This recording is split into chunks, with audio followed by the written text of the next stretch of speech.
វាសម្រាប់ជីវិតរបស់ខ្ញុំវាពិបាកហើយប៉ាខ្ញុំគឺជាមនុស្សម្នាក់ដែលគាត់ញ៉ាំគ្រឿងស្រវឹងច្រើនហើយគាត់មានប្រពន្ធច្រើនដូចគ្នាគ្រួសាររបស់ខ្ញុំគឺជាគ្រួសារមួយដែលមិនមែនជាគីបោះសัตว์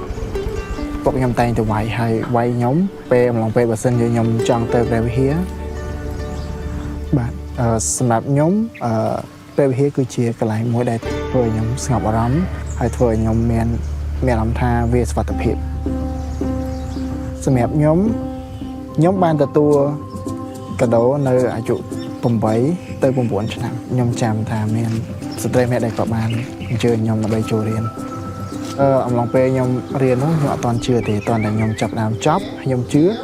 ពេលដែលខ្ញុំរៀនដល់មេរៀនទី6ជាមេរៀនដែលខ្ញុំបរៀនថ្ងៃនេះ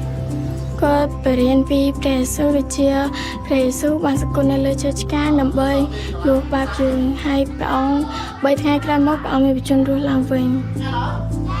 ចុងក្រោយគេបាននិយាយអំពីតើអ្នកបានសម្រេចចិត្តជឿលើព្រះយេស៊ូវ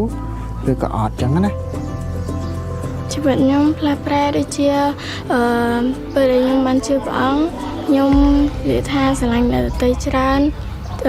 ចូលចិត្តការផ្សាយនឹងល្អទៅប្រាប់ពួកខ្ញុំvolunteer នៅ OCC បានរយៈជិត3ឆ្នាំពីព្រោះអ្វីដែលធ្វើឲ្យខ្ញុំចង់ចាប់ផ្ដើមបង្រៀនគឺការដែលធ្វើឲ្យកុមារស្គាល់ពីព្រះអង្គកាន់តែច្បាស់សម្រាប់ខ្ញុំគិតថានឹងមានកុមារច្រើនដែលជាមានប្រវត្តិដូចខ្ញុំដែលជាមានក្រុមគ្រួសារដែលពិបាកក្នុងការដែលមកព្រះវិហារ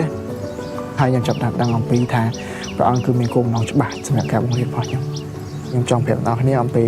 តែងតែនៅចិត្តយើងហើយព្រះអង្គតែងតែប្រទានកម្លាំងសម្រាប់យើងទាំងអស់គ្នាអ្វីដែលខ្ញុំអធិដ្ឋានសម្រាប់ក្មេងៗដែលខ្ញុំរៀនគឺចង់ឲ្យពួកគាត់ស្គាល់ព្រះអង្គចង់ពួកគាត់ដើរតាមព្រះអង្គហើយចង់ឲ្យពួកគេផ្សាយនឹងល្អពីព្រះអង្គហើយ